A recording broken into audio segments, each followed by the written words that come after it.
Ano na ngayon yan? Alam na ng mga tao ang tungkol sa atin. Baka kung ano ang gawin nila. Huwag kang mag-alala. Ako ang bahala sa inyo. Hindi ko kayo pababayaan. Saka, ayos pa naman ang sitwasyon natin eh. Puro lang alingas-ngas ang usapan dito sa baryo. Wala silang magagawa sa atin dahil wala silang ebidensya. Kahit na pa, nag-aalala pa rin ako. Kung lumipat na kaya tayo ng ibang lugar? Hindi, Fe. Dito muna tayo. Pero Ronald, gabi-gabi na lang, may dumadaan sa tapat ng bahay natin. Naririnig ko yung bulong nila. Palagi nila tayong minamanmanan. Hayaan mo sila. Hanggat wala silang nakikitang patunay, puro salita lang yan. Ganyan talaga ang mga tao. Mahilig sa chismis. Oo, pero parang iba na talaga eh. Alam mo ba kaninang bumili ako sa tindahan? May mga bata na takot sa akin tapos sumigaw ng aswang. Umiiwas sila sa akin na para bang natatakot. Fe, alam kong mahirap, pero kailangan nating maging matatag. Kapag tumakas tayo, mas lalo lang nila tayong pagbibintangan. Hindi tayo pinagbibintangan, Ronald. Kung hindi mo lang sana ipinagpilitan noon na biktimahin yung anak ni Magdado, di sana, hindi tayo mabubuking. Pasensya na kung di ako nakinig sa'yo. Natakam lang talaga ako sa sanggol eh. Ang bango-bango. Yan ang problema natin. Hindi mo makontrol ang katawan mo. Alam kong mali. Pero gutom na gutom ako noon. Akala ko wala makakakita sa akin eh. Pero may nakakita sa'yo. Oo na. Huwag mo na akong sermonan. Hindi ko na uulitin, pangako. Pangako. Pero kapag sumasapit naman ang gabi, gumagala ka na naman. Makontento ka na muna sa mga alaga nating manok, Ronald. O kaya umalis na tayo dito. Kinakabahan na talaga ako eh. Oo na, sige na. Aalis na tayo. Pero hindi ngayon. Bukas na lang. Mahirap yung makita tayo ng mga tao sa kalsada dahil tiyak na iisipin ng mga yon na tumatakas tayo. Mabuti pa ay patulugin mo na muna yung anak mo. Nabaling ang paningin ko sa batang tinutukoy. Siguro ay nasa 3 taong gulang pa lang ako. Pinulot ng babae ang batang yon mula sa banig at saka inihele sa balikat. Pilit na pinapatulog. Pero imbis na matulog ay nag-iiyak ang bata. Malakas at walang tigil. Ano ba nangyayari sa iyo, anak? May masakit ba sa iyo? Nagugutom ka ba? Hindi nagsasalita ang bata. Patuloy lang ito sa pag-iyak. Pero meron itong itinuturo sa may bintana. Pagtingin ko doon ay may nakita kong parang isang anino na may mapupulang mga mata. Nakasilip yun sa may bintana pero agad ding nawala. Ilang sandali ang lumipas. May narinig akong mga yabag sa labas. Yung lalaki biglang napatayo at dumiretso sa may bintana para silipin kung ano ang nangyayari. May mga tao sa labas, papunta sila rito. May mga dala silang sandata. Ano? Sinasabi ko na nga ba? Anong gagawin natin ngayon, Ronald? Kalma ka lang, akong bahala. Basta wag kayong lalabas kahit na anong mangyari. Lumabas yung lalaki at hinarap ang mga tao sa labas. Maya-maya pa ay narinig ko ang malalakas na sigawan. Lumapit ako sa may bintana at sumilip. Ano kailangan nyo? Bakit kayo nandito sa bahay ko? Nandito kami para papanagutin ka sa kasalanan mo. Anong pinagsasasabi mo, Dado? Anong kasalanan? Huwag ka na magkunwari. Ikaw ang tumangay at pumatay sa anak ko, hayop ka! Ano? Nasisiraan ka na ba ng bait? Bakit ako naman ang pinagbibintangan mo? May nakakita sa'yo. At hindi lang yon, pati yung ibang mga bangkay na natagpuan dito. Kayo din ang dumali. Mga demonyo kayo! Ano? Grabe ka naman, Dado. Una pinagbibintangan mong ako kumuha sa anak mo. Tapos pati yung mga natatagpuan patay dito. Sa amin mo na rin ibinibintang. Hindi ako basta-basta nagbibintang. Aswang kang hayop ka!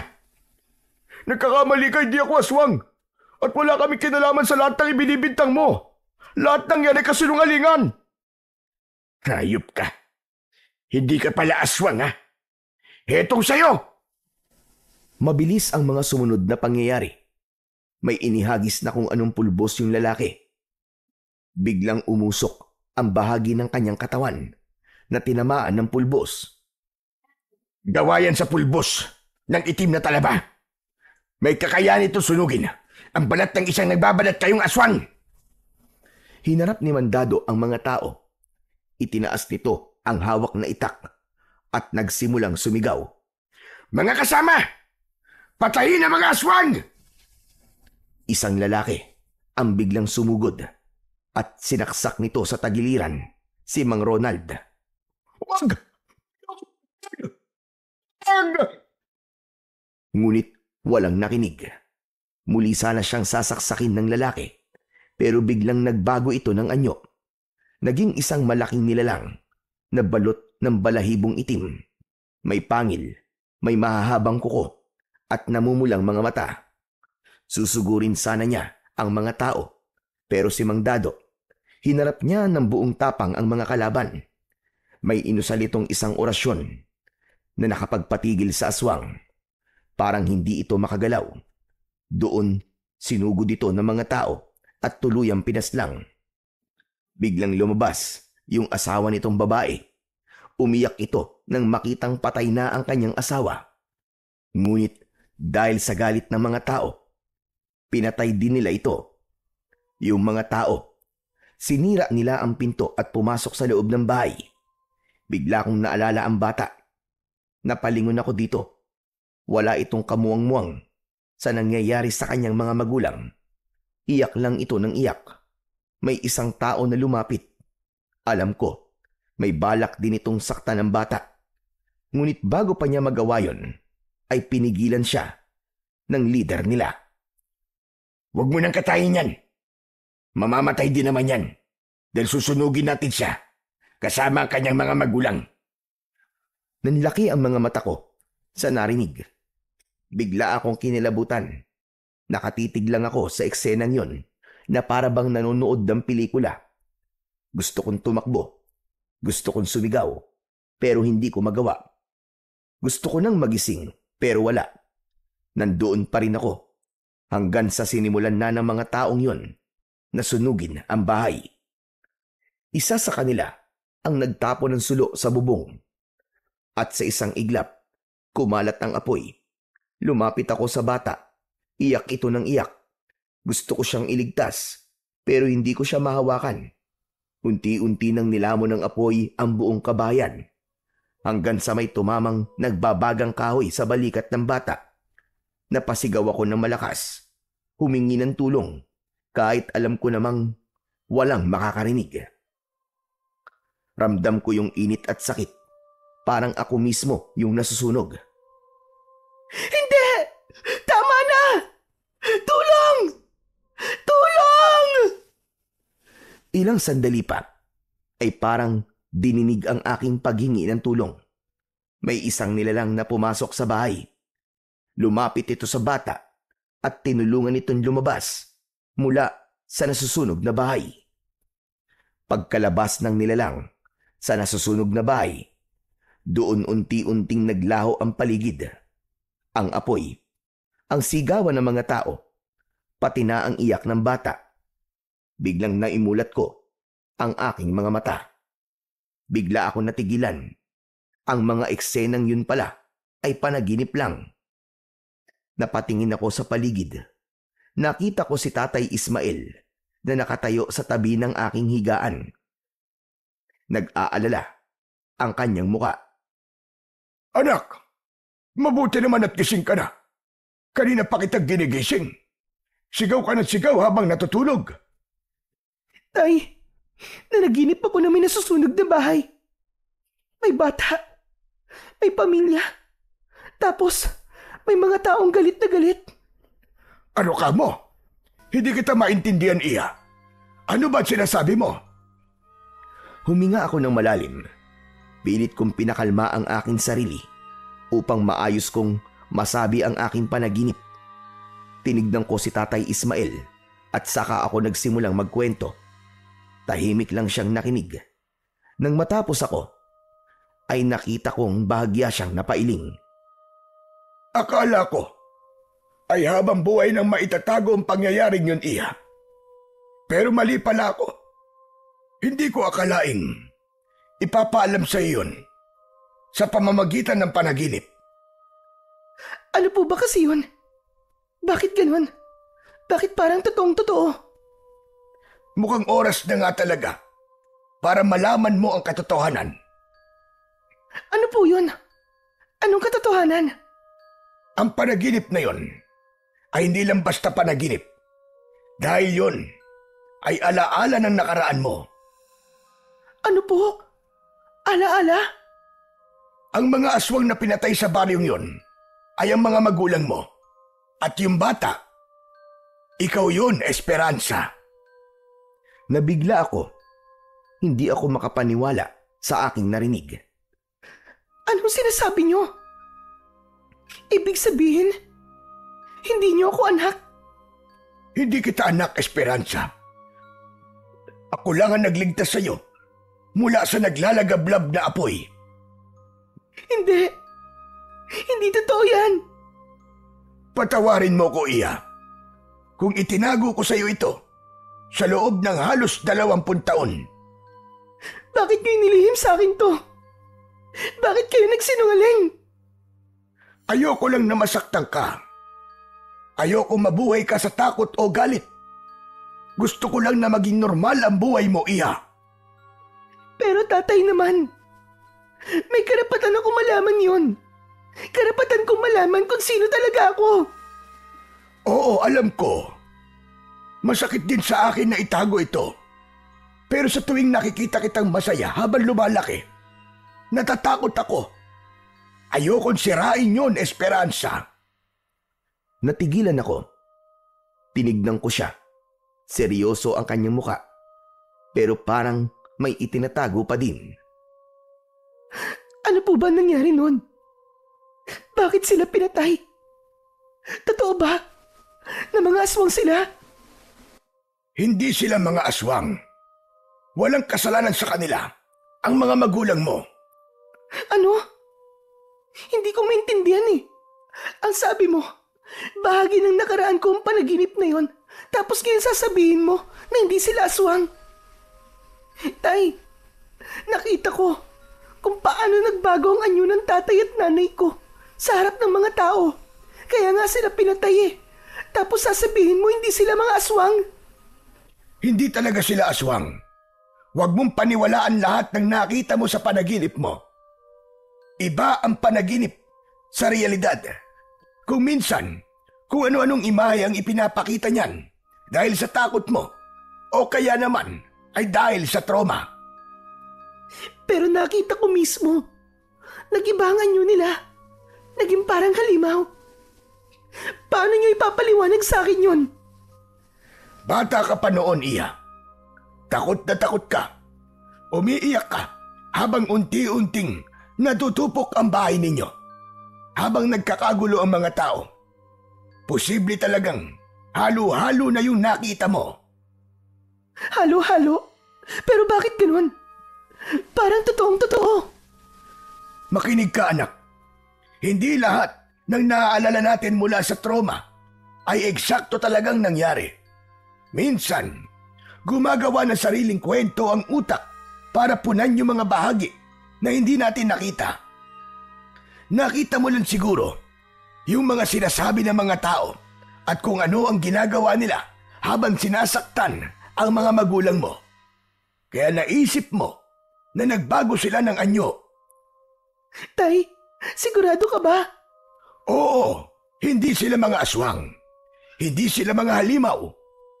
Pinatay sila dahil ang akala ng mga tao, mga aswang sila. Sa makatuwid napagbintangan lang sila. Ganon?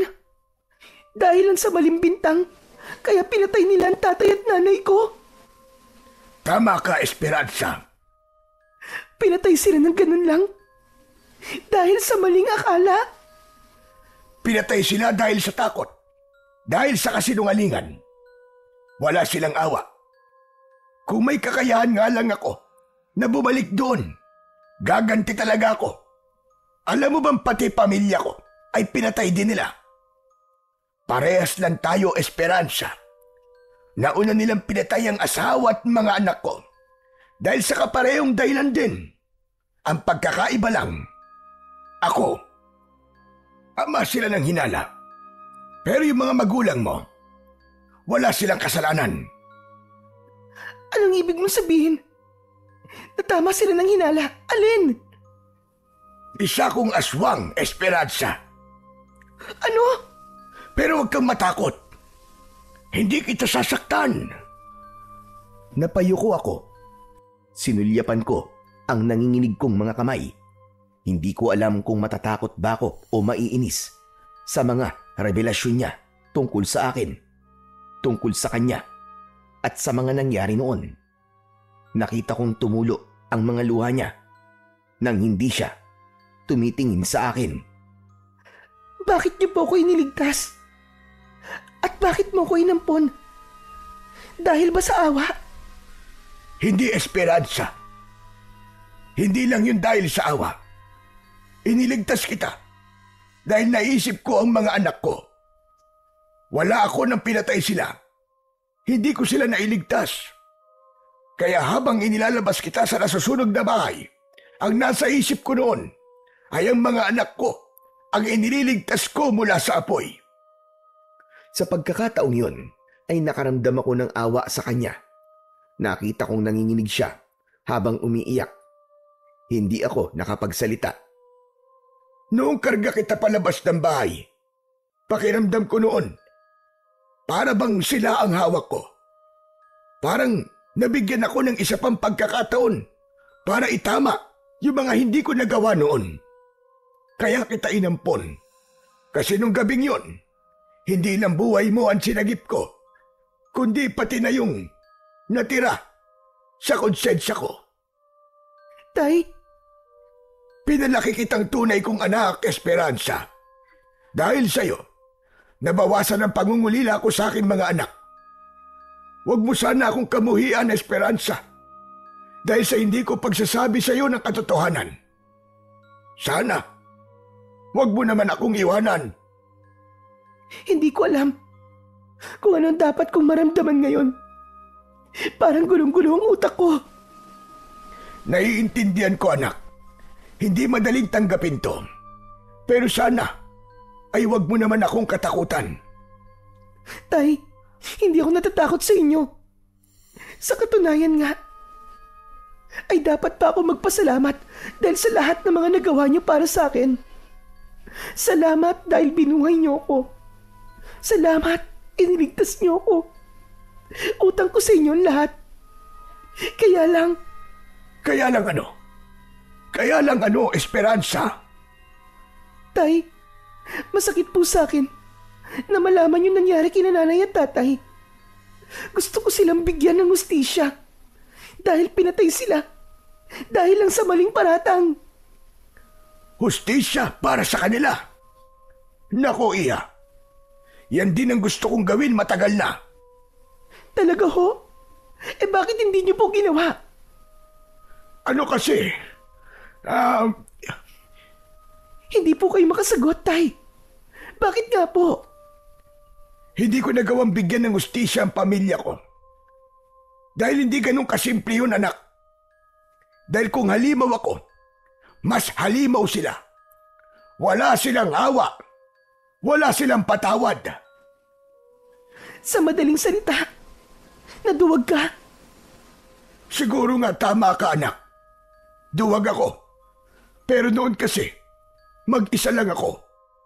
Wala akong kakampi. Kung sumugod ako na mag-isa, malamang wala na ako ngayon dito. Siguro patay na ako, tulad ng mga magulang mo. Yun lang ba? Natakot ka mamatay?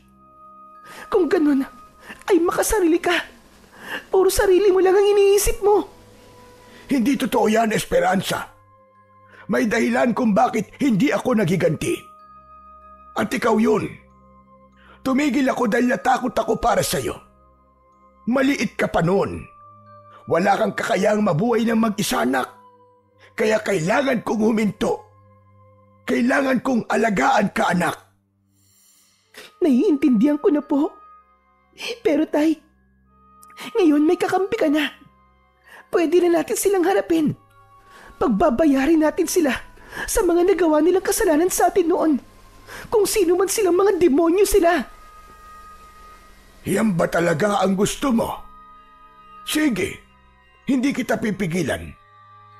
Karapatan mong maghangad ng hustisya para sa mga magulang mo. Pero gusto ko lang malaman mo, Iha, na hindi tayo pwedeng magpadalos-dalos dahil maruming lumaban ang mga yon, lalo na yung leader nila noon. Sino po ba ang leader nila? Hindi siya ordinaryong tao, anak. Siya yung tipo ng leader na kayang pagtakpan ng mga kasalanan niya gamit ang takot ng mga tao. Siya ang nagpakalat ng kwento na aswang ang mga magulang mo. At kahit alam niyang wala silang kasalanan, itinulak niya ang mga tao para silang gumawa ng maruming trabaho. Bakit niya ginawa yun? Anong pakay niya? Sumisikat kasi noon ang mga magulang mo. Magagaling silang mga albularyo. Takot siya na mawala ang maagawan ng kapangyarihan at impluwensya sa baryo. Kaya naman, siniraan niya ang tatay mo. Anong pangalan niya? Ang alam ko ay Dado ang pangalan niya, Iya. Dado? Teka, siya yung nasa panaginip ko. Narinig kong binanggit ni tatay ang pangalan niya. Walang hiya siya at demonyo siya. Pagbabayarin ko lalaking yun. Humanda siya. Ano ba ang plano mo, Esperanza? Hindi tayo basta kikilos ng bara-bara, Iya. Kasi kapag nalaman nila ang tungkol sa plano natin, siguradong papatayin din nila tayo. Susunugin din tayo sa apoy. Hindi ako natatakot, tay. Hindi na ako yung batang iniligtas mo mula sa apoy na walang nagawa, kundi ang umiyak lang noon. Ngayon, kaya ko na po lumaban. Kaya ko nang ipagtanggol ang sarili ko. Basta, pagbigyan niyo lang ako. Pagbigyan? Bakit? Ano ba ang gusto mo? Gawin mo akong katulad mo. Kailangan ko ng lakas at kapangyarihan. Ano ka mo? Abay, hindi maaari yun. Hindi pwede. Anong hindi pwede? Diba, ang mga aswang ay kayang manghawa ng tao. Sige na, tay. Pagbigyan mo ko. Kailangan kong magkaroon ng kapangyarihan para harapin sila. Hindi pwedeng mahina ako na haharap sa kanila. Hindi mo alam kung ano ang sinasabi mo, Esperanza. Hindi madali na maging aswang. Isa itong sumpa. Sumpa ng kadiliman, Esperanza. Baka hindi mo kayanin. Kaya ko po. Pakiusap gawin niyo akong aswang. Gusto kong magiganti sa mga walang yang tao na yun. Pero anak, hindi mo pa rin siya kakayanin. May kapangyarihan ng lalaking yun. Mapapatay ka lang niya. Hindi siya basta-basta. Kung ganun, anong gagawin natin? Mananahimik na lang ba tayo? Hahayaan na lang ba natin yung nangyari noon? Wala ka ba talagang plano? Bakit? Kasi takot ka. Takot ka, ganun ba? Hindi ako nananahimik. Dahil duwag ako. Naghihintay lang ako ng tamang oras. At sa totoo lang, hindi ka dapat kasama sa plano na yon. Gusto sana kitang ilayo sa gulo. Pero ngayong sinabi mong handa ka, hindi na kita pipigilan. Kung ganun, tay, anong balak mo? Kapag dumating ang susunod na kabilugan ng buwan, gagalaw tayo. Tayo? Hindi lang tayong dalawa. May mga kasama ako, mga kauri ko. Matagal ko na silang inihanda para sa araw na to. Saglit siyang tumigil. Tumingin siya sa akin at tumitig. Parang iniisip muna niya kung paano niya sasabihin ang susunod. Kita ko sa mga mata niya ang lungkot at galit na matagal niya nang kinikimkim. Pero hindi tayo basta susugod, Esperanza. Kailangan muna nating malaman kung saan mahina si Dado. Pero, paano natin malalaman, Tay? Kailangan ng magmamanman. Isang taong hindi nila aakalaing may alam sa nangyari. Isang muka na hindi nila kilala. Hinawakan niya ako sa kamay. Pinisil niya ito ng madiin. Saka muling nagsalita. At ikaw yon, Esperanza. Kung talagang gusto mong tumulong sa amin, ikaw ang pumunta doon para magmanman at alamin kung ano ang kahinaan ng taong yon. Kapag alam na natin, saka tayo susugod, saka tayo lalaban. At kailangan mong malaman ito bago sumapit ang bilog na buwan. Sige ho. Tinatanggap ko, Tay. Gagawin ko yan. Sabihin niyo lang sa akin kung ano ang kailangan kong gawin. Sige. Ilang araw simula ngayon ay magaganap ang piyesta sa kanilang lugar. Maaari kang magpanggap na tindera para makapasok sa baryo nang hindi sila naghihinala. Tindera? Ano naman pong ibibenta ko? Maraming mga bagong sisiw sa manuka natin, anak. Pwede natin yung kulayan at ibenta mo sa mga bata. Ano po? Ibig niyong sabihin magbibenta ako ng mga sisiw? Tama ka. Walang magdududa sa'yo. Sa fiesta, natural lang na may nagbebenta ng kung ano-ano.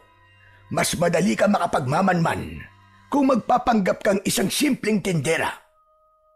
Pero Tay, paano po kung may makakilala sa akin? Walang makakakilala sa'yo, anak. Bata ka pa noon. Basta tandaan mo, huwag kang magbabanggit ng kahit na ano tungkol sa nakaraan mo. Ang gagawin mo lang magmasid at magkalap ng mga impormasyon. Kabisaduhin mo ang kilos ng mga tao doon. Sige po, gagawin ko po yan, Tay. Basta, pag nandoon ka na, umasta ka lang na ordinaryong tindera. At wag kang magtitiwala kahit kanino. Naiintindihan mo ba? Opo, naiintindihan ko po. Isa pa nga pala, kapag may napansin kang kakaiba, kahit gaano kaliit, umuwi ka kagad. Huwag mong ipipilit kung delikado. At kapag may nagdududa sa'yo, kahit konti, bumalik ka na kagad dito sa atin. Huwag mong hahayaang mahuli ka nila. At huwag mong hahayaan na malaman nila ang plano naming pagsalakay. Ayokong may mangyaring masama sa iyo, anak. Opo, Tay. Pangako. Tatandaan ko po lahat ng bilin nyo. At asahan nyo, magtatagumpay ako sa misyong ito. Mabuti kung ganon. Bukas, aayusin ko na ang mga sisiw para handa na tayo sa mga susunod na araw. Sige na, anak. Pahinga ka na ulit. Mahaba pa ang gabi. Tumayo si Tatay Ismael. Tapos, dahan-dahan niyang hinaplos ang aking ulo. Ganun siya kapag pinapakalma ko. Kapag takot o galit ako nung bata ako. Tumingin lang ako sa kanya. Hindi makapagsalita. Paglabas niya ng kwarto ko, doon ko naramdaman yung kirot at sakit. Ang daming tumatakbo sa isip ko. Madaming mga tanong na hindi malinaw ang sagot. Hindi agad ako nakatulog ng gabing yon. Nakatingin lang ako sa kisame. Sinusubukang ayusin sa utak ko yung mga pira-pirasong katotohanang ibinato niya kanina. Sinubukan kong ipikit ang aking mga mata. Pero habang nakapikit ako, parang nakikita ko ulit yung napanaginipan ko. Parang naririnig ko ulit yung pagmamakaawa ng nanay ko. Yung pag-iyak niya. Hanggang sa malagutan siya ng hininga. Masakit sa loob, lalo pat nalaman ko kay Tatay Ismael na inosente naman pala talaga sila. Galit ako sa naging panghuhusga ng mga tao. Wala silang awa. Pinatay nila ang mga magulang ko na walang kalaban-laban. Ilang sandali pa, Bumigat na din ang mga mata ko. Dala ko ang bigat at sakit hanggang sa nakatulog ako ulit. Samantala ilang araw ang lumipas, naigayak na lahat ni Tatay Ismael ang lahat ng mga kailangan ko. Marami siyang pinabaon sa akin ng mga sisiw.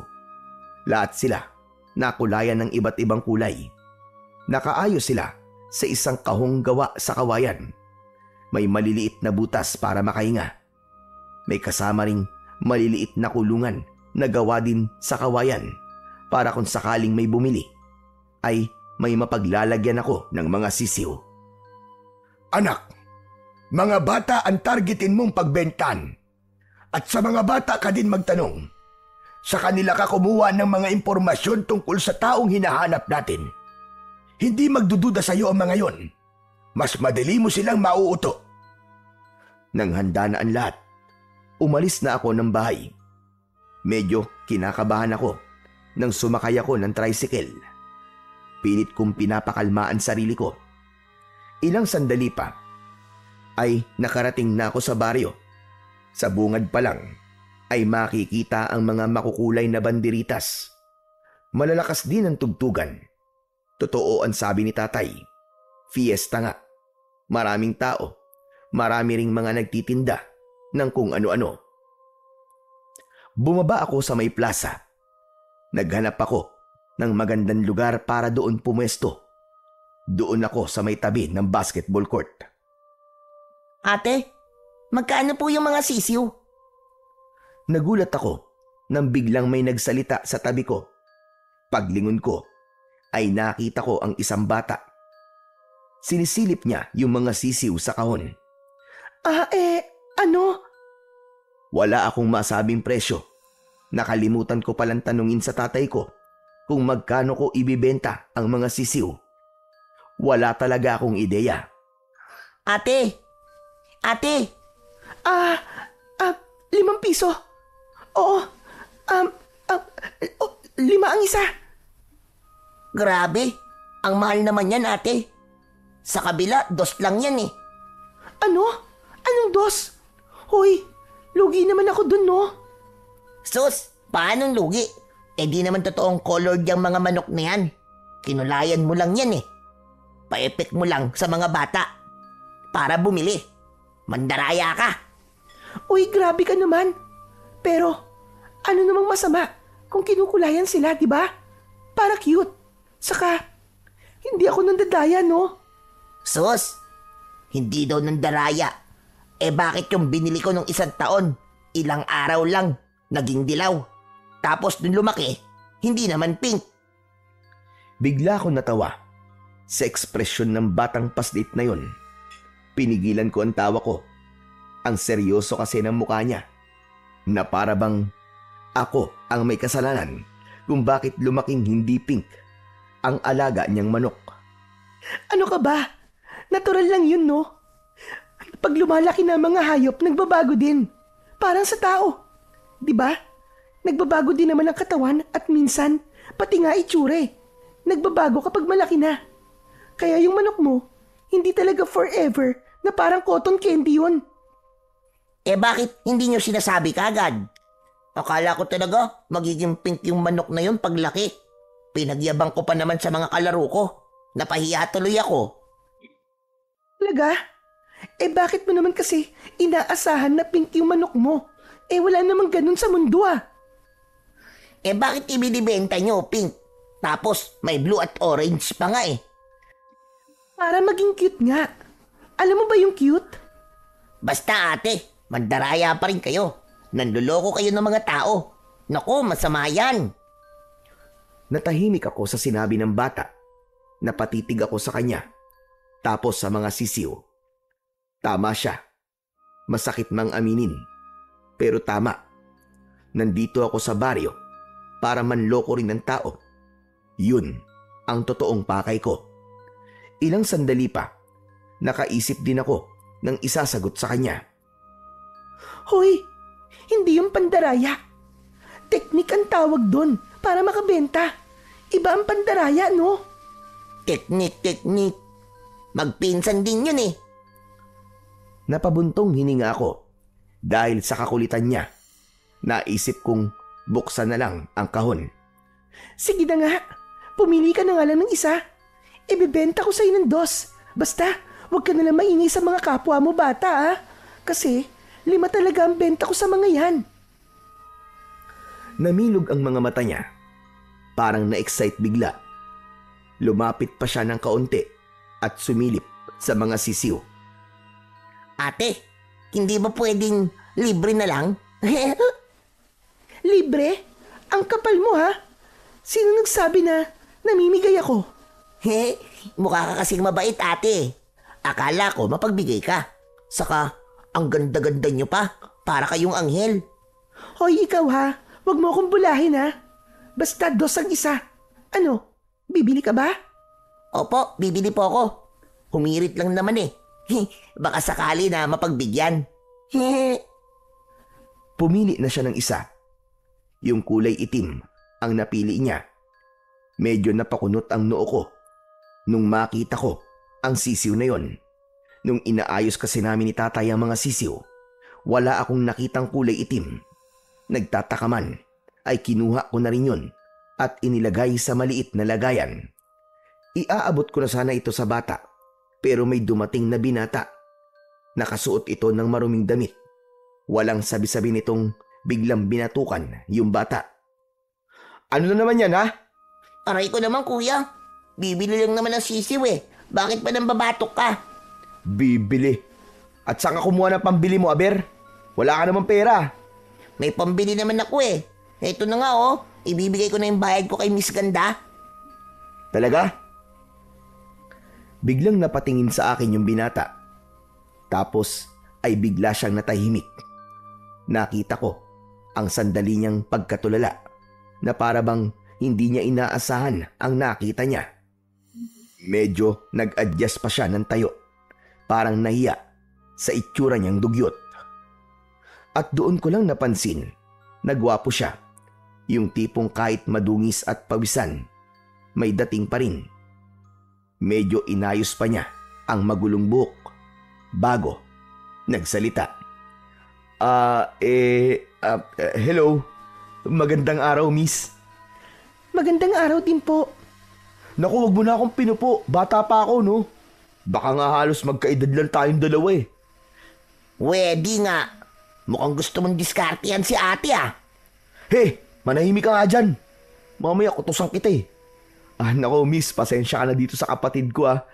Medyo may pagkasintu-sintu to eh. Kinulit ka ba nito? Magkano niya binibili yung mga sisiw mo?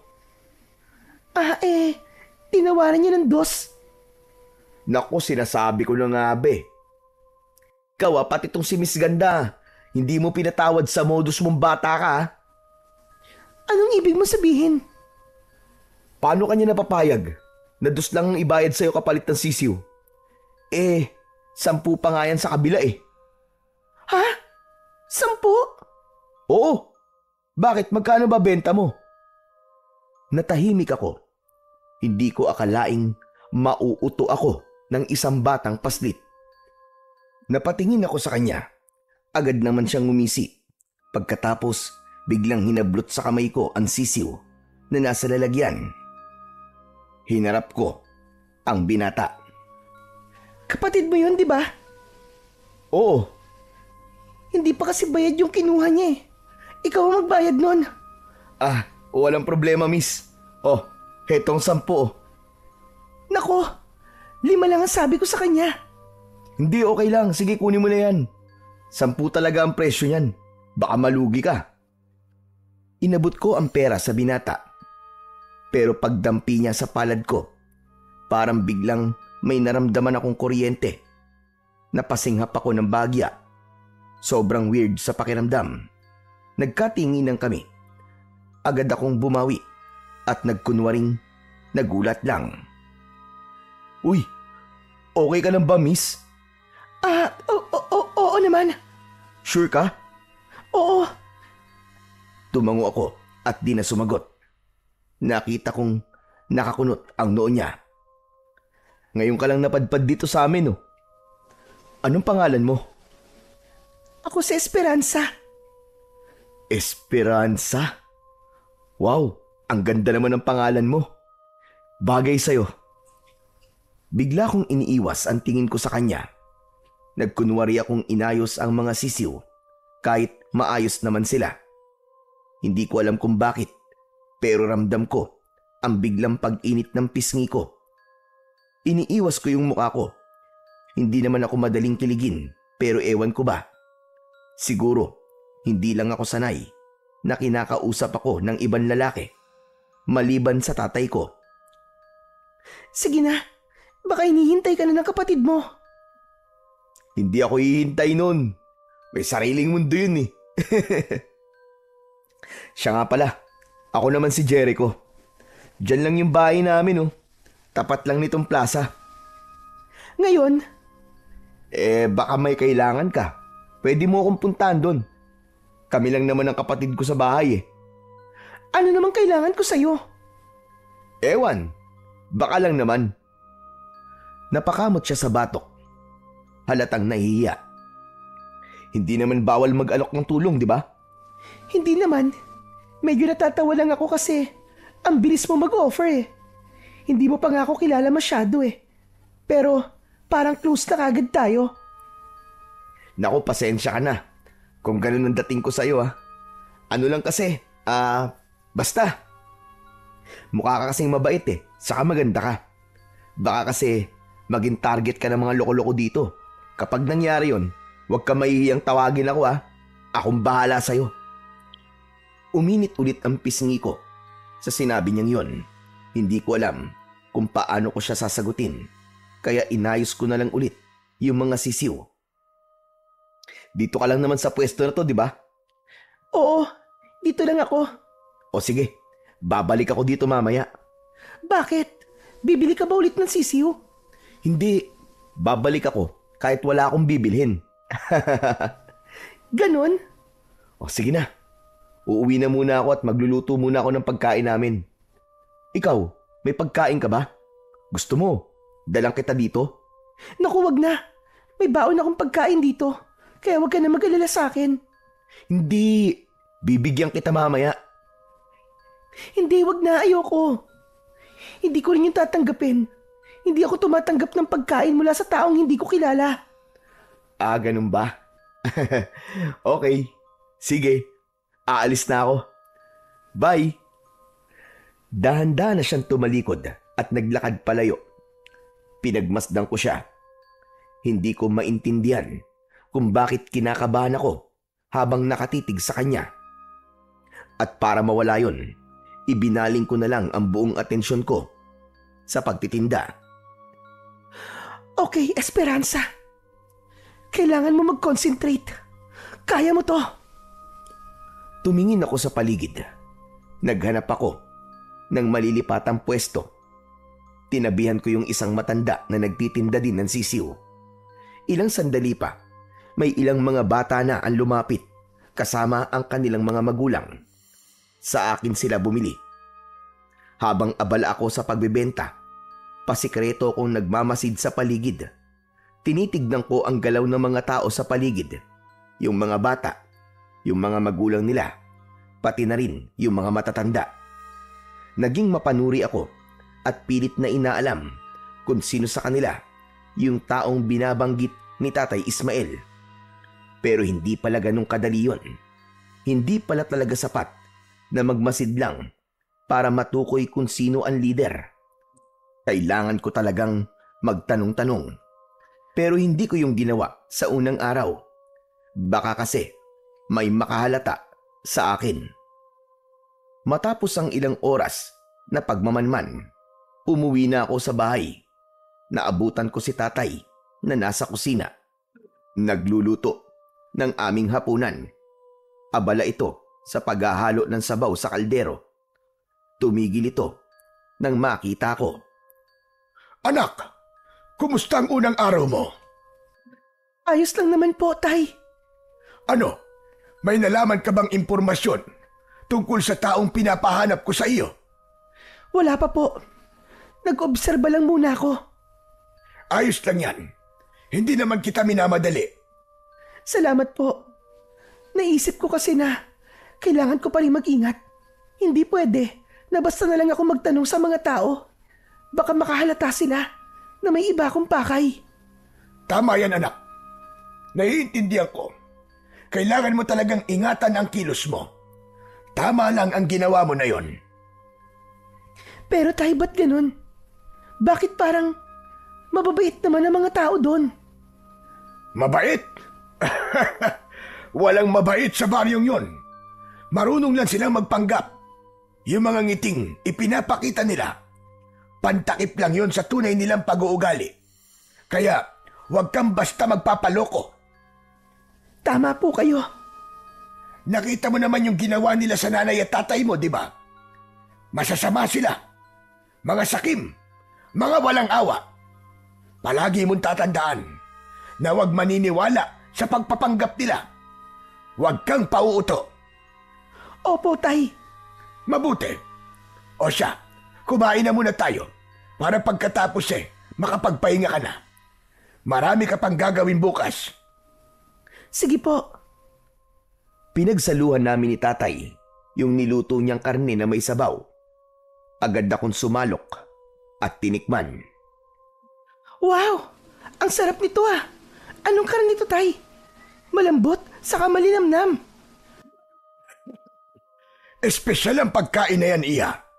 Talagang inihanda ko yan para sa'yo. Salamat po. Nako, mukhang mapapadami na naman po ang kain ko nito. Sige lang, Iya. Kumain ka lang ng kumain. Pinagsaluhan namin ni tatay yung niluto niyang karne na may sabaw. Masarap talaga sa panlasa ko. Kahit walang gaanong rekado. Habang ngumunguya ako, napapapikit pa ako dahil pakiramdam ko mas tumitindi pa ang lasa. Pagkatapos naming kumain, nagligpit ako at si tatay naman ay pumasok na sa kwarto niya. Pumasok na din ako sa kwarto nang matapos ko na ang mga gawain ko. Agad akong humiga sa kama at sinubukang matulog. Pero biglang sumagi sa isip ko yung lalaking nakausap ko sa baryong yon. Si Jericho.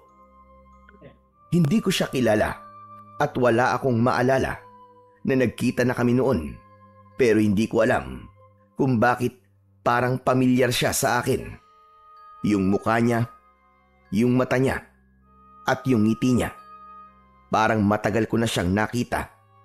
Pero imposible naman. Lumaki akong halos nakakulong lang sa bahay.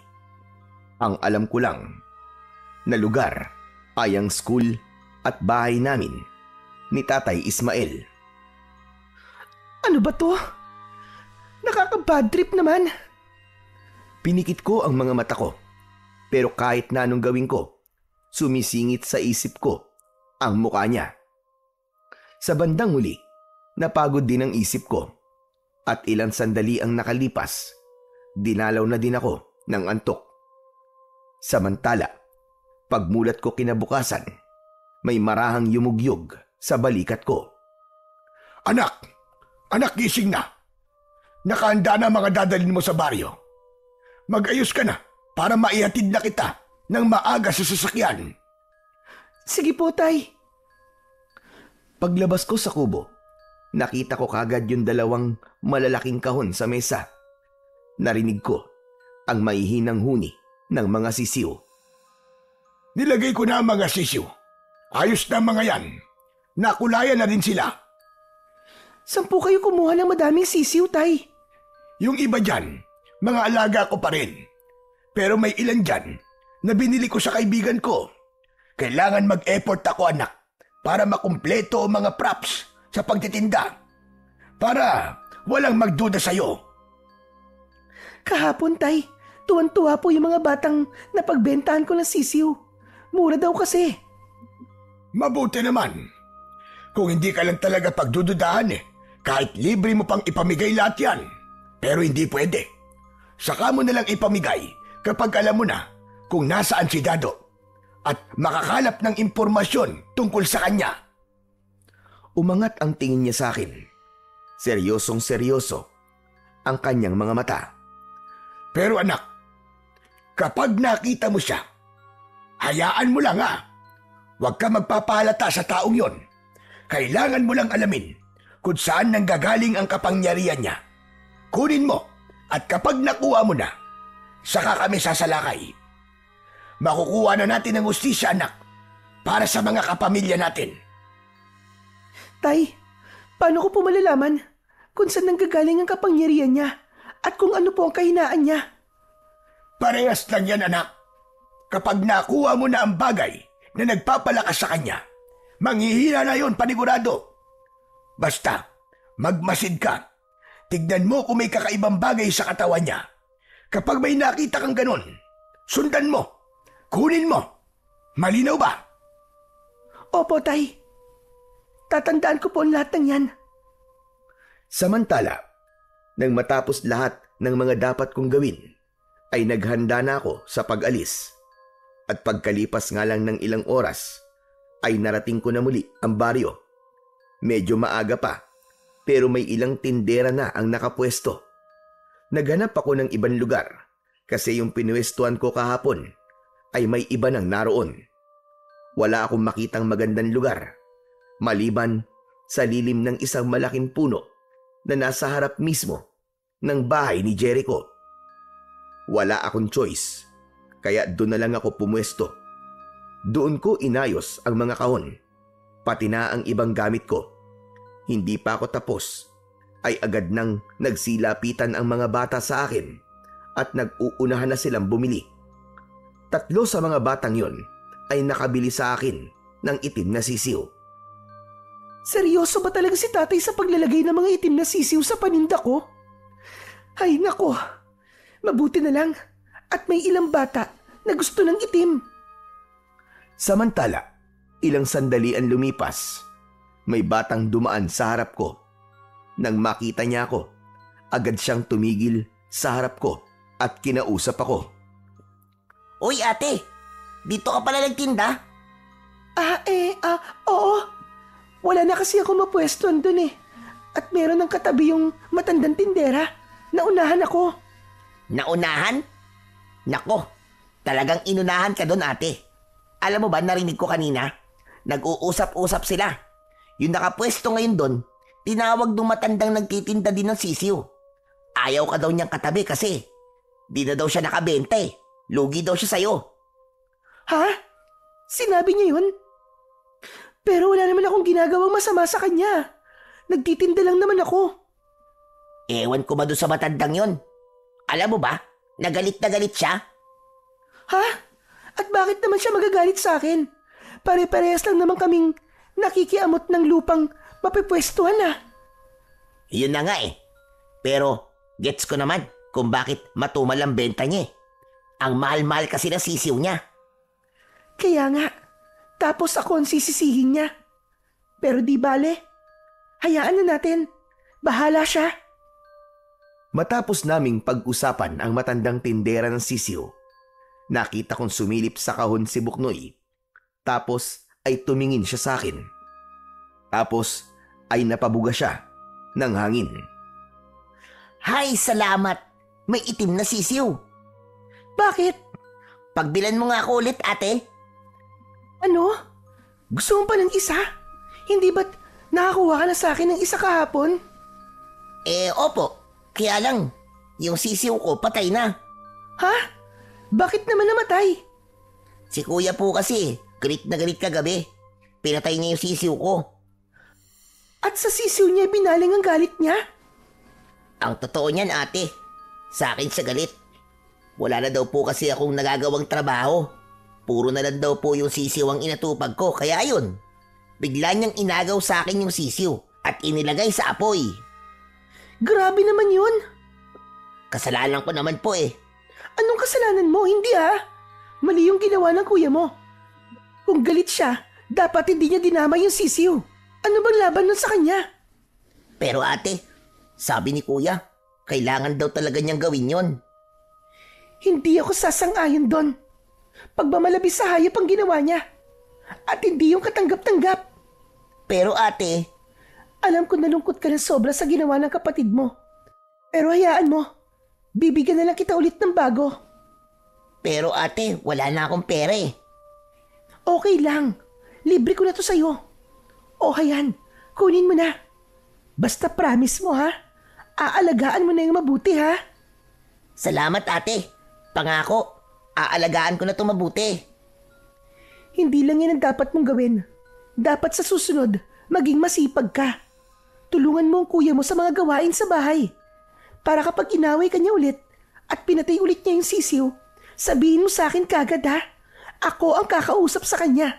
Aawayin ko talaga siya. Bigla siyang tumingin sa paligid. Tila sinisigurado niya na walang makakarinig. Ate, huwag mong lakasan ang boses mo, baka mamaya marinig niya tayo. Ha? Bakit? Hindi mo kilala si kuya kapag nagagalit. Nakakatakot yun. Talaga? Bakit? Adik ba kuya mo? Basta mahirap ipaliwanag ate. Ganun ba? O sige, hayaan mo na. Itatago ko na lang tong sisiw sa likod ng bahay para hindi makita ni kuya. Napatingin ako kay Buknoy. Bigla kong naisip na baka siya ay pwede kong tanungin. Siya ang batang masasabi kong malapit na sa akin at madaldal siya. Tiyak kung lahat ng tatanungin ko ay sasagutin niya. Tumingin ako sa paligid. Tiniyak ko ding walang makakarinig. Nang umalis na ang kapwa niya bata, ay saka ako nagsalita. Kayo ba Buknoy eh? Talagang taga rito sa baryo? Opo ate, taga rito talaga kami. Dito kami lumaki ni kuya. Bakit niyo po tinatanong? Ha? Wala naman. Ano kasi? May hinahanap akong tao. Baka kilala mo si Mang Dado. Ano po? Bakit niyo po siya hinahanap? Kilala mo? Opo, bakit niyo nga po siya hinahanap? Wala naman. Interesado lang akong makilala siya. Kasi may nakapagkwento na magaling daw ang taong yun. Para daw superhero. Totoo po yun. Superhero talaga si Tatay Dado. Anong sabi mo? Tatay mo si Mang Dado? Opo. Bigla ako natigilan nang marinig ang sinabi ni Buknoy. Bigla akong kinabahan. Hindi ko akalain na anak na pala yung kaharap ko mula pa kahapon. Ganun ba? Buknoy, nasan yung tatay mo ngayon? Andun ba siya sa bahay niyo? Pwede ko ba siyang makausap? Biglang nag-iba ang mukha niya. Para bang biglang nalungkot. Wala na po si tatay eh. Matagal na po siyang patay. Ano? Patay na siya? Sigurado ka? Opo. Sabi ni kuya, bata pa lang ako nung namatay siya. Anong kinamatay niya? Ewan po. Hindi naman nila sinabi sa akin eh. Wala ni isa sa kanila na nagsabi sa akin ng maayos. Tahimik akong tumango. Pero sa loob-loob ko, hindi ko alam kung matutuwa ba ako o malulungkot. Matutuwa dahil wala na pala kaming dapat na alalahanin ni tatay. Wala nang magiging hadlang sa plano niya. Pero sa kabilang banda, habang pinagmamasdan ko si Buknoy, ay naaawa ako. Parang kaparehas ko pala siya na hindi nakilala ang mga magulang. Hinahanap mo ba si tatay ate kasi gusto mong magpagamot? Kasi sabi sa akin ni kuya, isang magaling na manggagamot daw si tatay. Marami raw nagpapagamot sa kanya noon kasi tanyag siyang albularyo. Ha? Oo sana eh. Magpapagamot sana ako. Kaso, patay na pala siya. Nakakalungkot naman. Bakit ate? Ano ba sakit mo? Palagi kasing sumasakit ang tiyan ko eh. Siguro, may kumukulam sa akin. Hala, kawawa ka naman ate. Pero huwag ka mag-alala. Kahit patay na si tatay, may pumalit naman sa kanya eh. Magaling din yun. Maraming ang nagpapagamot sa kanya eh. Sino? Si kuya. Ha? Yung kuya mong mahangin? Albularyo yun? Opo, hehe. Mahangin ha. Lagot ka ate, baka marinig ka nun. Matalas pa naman ang pandinig nun. Ganon? Bakit di mo sinabi kaagad?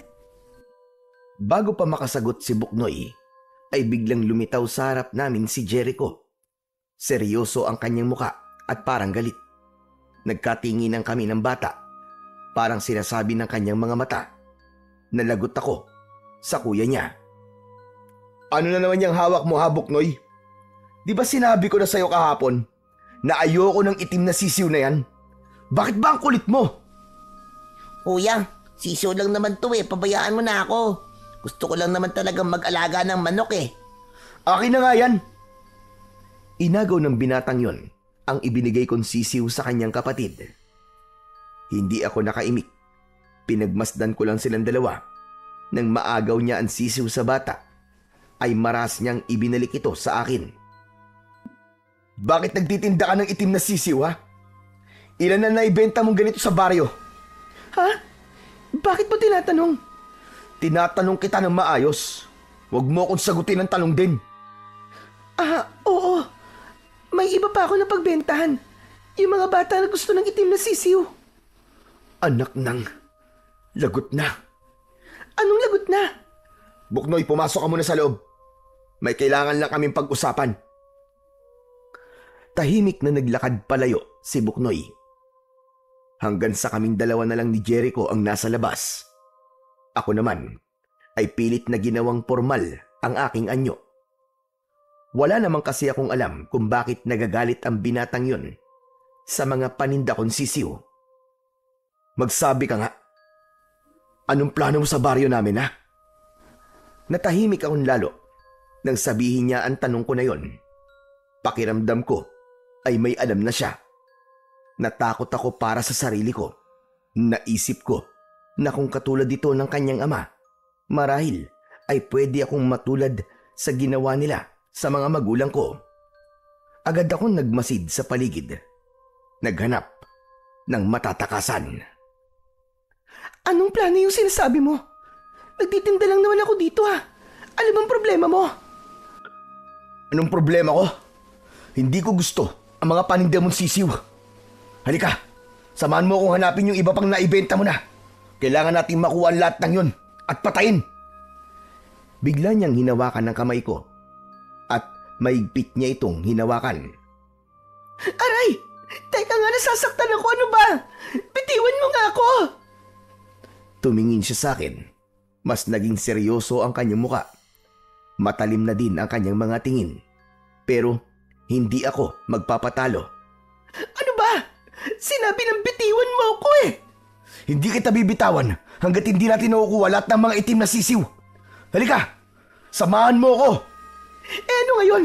Kung hindi mo gusto ang mga paninda ko, bakit mo ba ako kinakaladkad? Kung hindi ka sasama sa akin, sasabihin ko sa mga tao at kay Kapitan na huwag ka nang payagang magbenta dito sa baryo namin.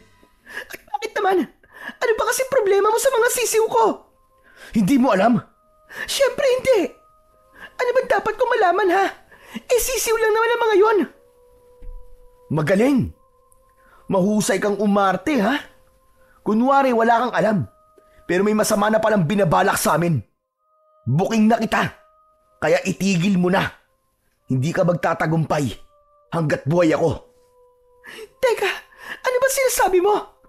Nababaliw ka na ba? O baka naman nagdodroga ka? Hindi ko alam kung anong mas nakakainis ng mga sandaling yon. Kung yung pagkakahawak niya ba sa braso ko o yung kapal ng mukha niyang kaladkarin ako na para bang isa akong kriminal. Ano ba? Bitiwan mo ko! Nasasaktan ako, hayop ka! Pero lalo lang niyang hinigpitan ang hawak niya sa akin. Tumahimik ka na lang! Sisigaw ako dito! Walang tutulong sa'yo, maniwala ka sa akin. Hindi ko mapigilang mapalunok. O sige, hindi ako sisigaw.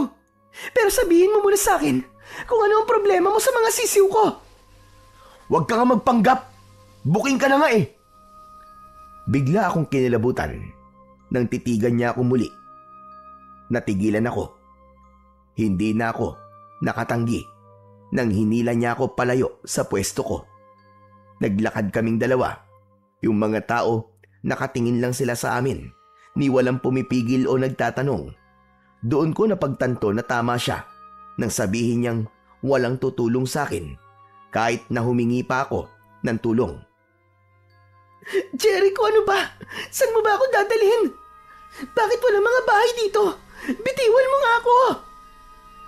Pero para lang akong kumausap sa hangin. Ilang sandali pa ay papunta na kami sa bukid. At sa dulo ng daan ay may nakita akong isang kubo. Doon kami pumunta. Ano ba? Hindi na nakakatuwa to ha? Pero mas lalo lang niya akong hinila. Tapos, nang makapasok kami, ay bigla niya akong itinulak sa loob. Napaluhod ako sa maruming sahig. Ano ba talagang problema mo ha? Bakit mo ba ginagawa to? Muli, hindi siya sumagot. Isinara niya ang pintuan ng kubo, tapos tinignan ako. Kinilabutan ako. Naisip ko na walang gagawing maganda ang lalaking yun sa akin. Natakot ako para sa sarili kong buhay. Sumagot ka naman oh. Ano ba balak mo? Bakit mo ba akong dinala dito? Ano? Gagasain mo ba ako? Yun ba ang gusto mo? Ano? Gagasain? Ano ka, Gold? Hindi ako pumapatol sa mga aswang na kagaya mo, no? Ano? Ako? Aswang? Nagpapatawa ka ba? Itigil mo na nga yung drama mo. Alam ko na. Bukayo ka na. Alam ko na ang plano mo. At alam ko na kung ano ka. Hoy, lalaki! Ano bang pinagsasasabi mo dyan? Wala akong alam sa sinasabi mo. At hindi ako aswang. Tanga! Hindi ka marunong umarte. Alam ko na. Yung mga galaw mo. Yung mga paninda mo. Lalo na yung itim na sisiw na yun. Huwag mo akong lukuhin. Alam ko kung para saan yun. Para saan ba ha? Ano ba kasing trip mo? Nagbibenta lang naman ako ah. Yun lang. Hindi ka nagbebenta lang. Nanghahawa ka eh. Isa kang aswang na naghahanap ng bibiktimahin. At yung mga sisiw na yun, yan ang gamit yung mga kagaya mo para unti-unting gawing aswang ang mga tao dito. Nanuyo ang lalamunan ko. Hindi ko alam kung paano ko sasagutin ang ganun kabaliw na akusasyon. Alam mo, pati ako nababaliw na sa'yo. Kung ano-anong sinasabi mo.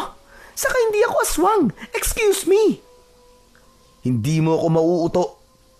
Kaya kita dinala dito ay para hindi ka na makapagkalat pa ng lagim sa baryo namin. Dito ka lang hanggang sa bumilog ang buwan. Hindi ka makakaalis dito. Ano? Ikukulong mo ako dito? Ang kapal naman ng pagbumukha mo. Mas makapal ang pagbumukha mo dahil nagbabalat kayo kang isang mukhang anghel na dalaga pero demonyo pala ang nasa loob. Manahimik ka! Hindi ako aswang! Hindi ako aswang! Inilapit niya ang mukha niya sa akin. Sapat para maramdaman ko ang init ng hininga niya. Para siyang nang aasar. Nakangisi siya pero may halong galit ang mga tingin niya. Tulad ng sinabi ko sa'yo, dito ka muna dahil delikado ka. Pasalamat ka nga eh. Hindi pa kita pinatay. Inabot niya yung tali sa itaas ng pintuan. Bigla akong napaatras. Teka lang, huwag mong gawin niya. Nakikiusap ako sa'yo. Huwag, maawa ka. At bakit hindi ko gagawin, Aber? Ito ang makakabuti para sa mga tao at para na rin sa'yo. Paano makakabuti sa akin yan? Wala kang karapatan na Italia kung parang aso. Walang hiya ka. Hindi ako aswang. Wala kang pruweba. Wala kang alam.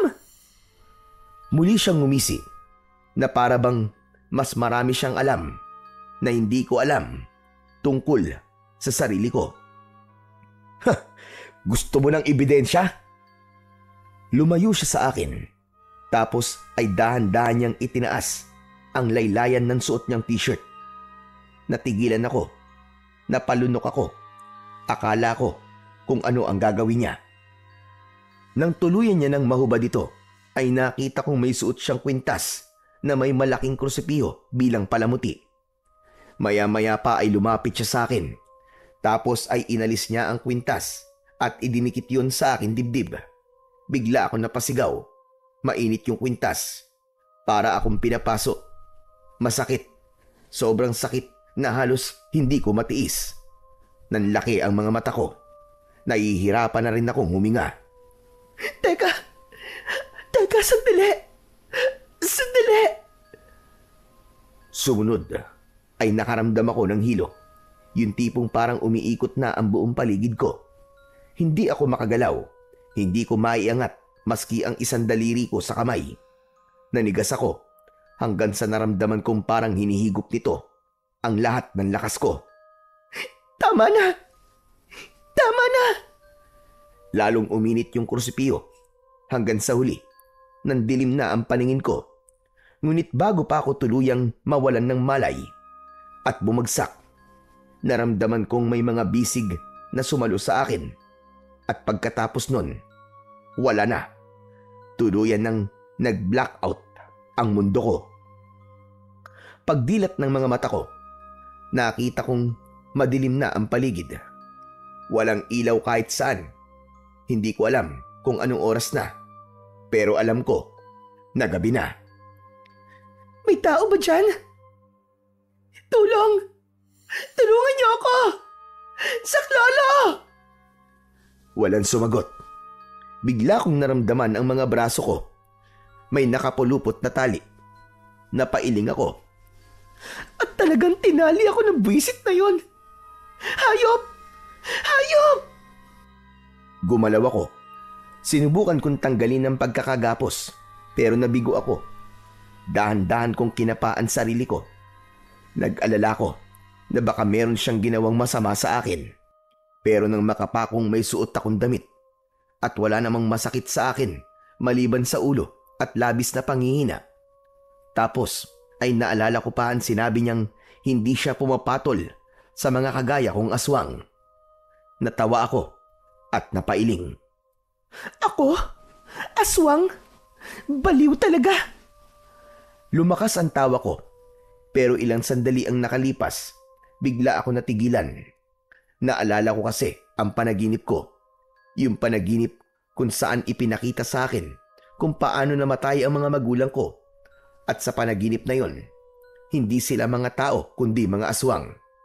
Pero naalala ko din yung sabi ni Tatay Ismael na mga tao kami, na inosente ang mga magulang ko at napagbintangan lang ng mga masasamang tao na yon na pinangungunahan ng tatay mismo ni Jericho. Nalito ako. Hindi ko na alam kung ano ang paniniwalaan ko ng mga oras na yon.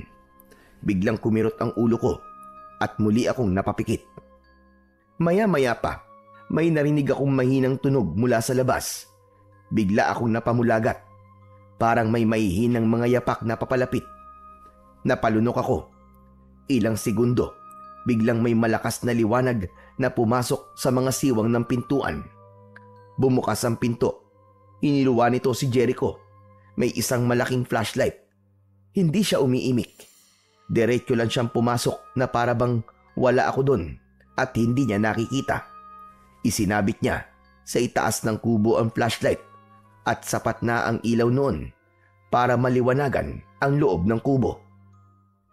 Tahimik lang ako. Sinusundan ng kanyang mga galaw.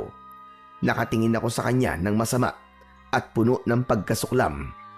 Tapos may narinig akong mga huni ng sisiw.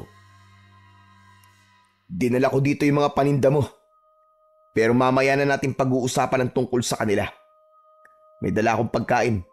Kumain ka na muna. Hindi ko kailangan yan. Hindi ako nagugutom. Pakawalan mo na lang ako. Hindi kita pwedeng pakawalan. Hindi ko alam kung anong masamang hangin na nagtulak sa'yo para pumunta dito sa baryo namin. Kaya dito ka na muna. Manatili ka dito hanggat hindi ko nasisiguro na ligtas ang baryo namin laban sa'yo at kung sino man ang mga kasama mo. Ilang beses ko man sasabihin sa'yo na wala akong gagawing masama sa inyo. Isa lang akong ordinaryong tindera. Bakit ba ang kulit mo? At talagang paninindigan mo yan, ha? Talaga? Kumain ka. Ayoko nga sabi. Bakit ba ang kulit mo? Eh di wag kung ayaw mo. Bakit ako ba magugutom at manghihina? Bahala ka na. Uwi na ako. Magmamatigas pa sana ako. Pero nang maramdaman kong kumalambiglaan sikmura ko, bigla kong naisip na kung manghihina ako, ay mas lalong mawawalan na ako ng pagkakataon na makatakas. Teka, sandali. Sige na. Akin na yan. Arte-arte. Kakain din naman pala. Bigla akong nairita nang marinig ang sinabi niyang yon. Tuwang-tuwa siya na para bang nanalo siya sa isang labanan. Muli siyang lumapit sa akin at sinubuan ako. Ngunit pagdampi pa lang nun sa dila ko, halos masuka na ako. Ano to? Ba't ganito ang lasa? Ang anghang at ang baho. Inaasahan ko na yan. Bakit? Ano ba yung pinakain mo sa akin? May lason? Walang lason to, uy. Pero may rekado. May inihalo akong asin at madaming bawang. Hindi ka masasarapan sa luto na to. Kasi nga, aswang ka. Kaya nagdala ko ng ibang pagkain na tiyak na magugustuhan mo. Heto. May inilabas pa nga siyang isang balot ng pagkain. Pagbukas ng takip nito, ay agad kong naamoy ang mabangong aroma nito. Bigla ako natakam. Nilagyan niya ng kutsara, tapos ay inilapit sa akin. Oh, tikman mo to. Sinubukan kong umiwas, pero sumayad sa labi ko yung kaunting sos. Nag-iba ang pakiramdam ko. Ngumanga ako at tinanggap yung pagkain. Ngumisi si Jericho. O ano, masarap di ba? Sabi ko na nga ba't magugustuhan mo to eh. Alam mo bang half-cook na atay ng baboy to at may halong sariwang utak din? Ano?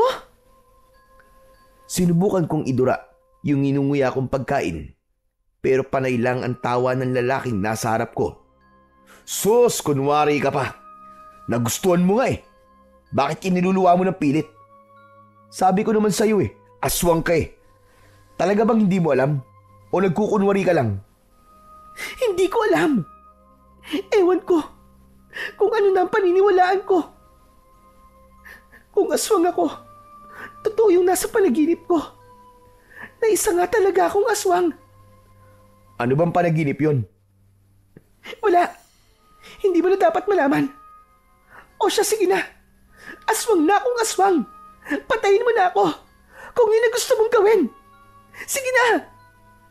Hindi kita pwedeng patayin o pakawalan ng esperansa. Dahil hindi ko pa alam kung ano ang plano mo o kung may mga kasama ka na nagpaplano ng hindi maganda dito sa baryo. Sa tingin ko magagamit kita eh. Kaya dito ka lang. Wala akong kasama. Ako lang, Jericho. At wala naman talaga akong planong masama dito. Gusto ko lang maghanap buhay ng matino. Talaga ba? Sige, tignan mo to. Lumabas siya at pagbalik niya, may dala na siyang dalawang maliliit na itim na sisiw. Heto, tignan mo tong mga binibenta mo. Inilapag niya malapit sa akin yung mga hawla. Nakita ko ng malinaw, iba ang galaw nila. Iba ang mga mata nila. Mapula, tapos ay hindi ito mapakali. Ilang sandali pa ay nakita kong nagbago ito ng anyo. Yung sisiw ay naging ibon. Nakabuka ang tuka nito na parabang handang manuka.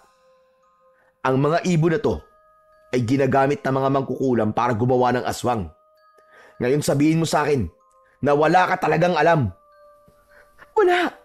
Wala talaga akong alam dyan. Binili lang naman ng tatay ko mga sisiw na yan sa kaibigan niya. Baka nalabutahin lang yung mga taong yun. Wala akong alam tungkol sa mga ibon na yan. Hindi pa din ako kumbinsido. Kaya dumito ka na muna. Bigla siyang lumabas, dala ang mga sisiw. Hindi na ako nakapagsalita hanggang isinarado niya na ang pinto. Iniwan niya akong nakatali pa rin. Napatingin ako sa pagkaing iniwan niya. Para bang bigla akong natakam. Literal talaga na naglaway ako. Dahan-dahan akong yumuko.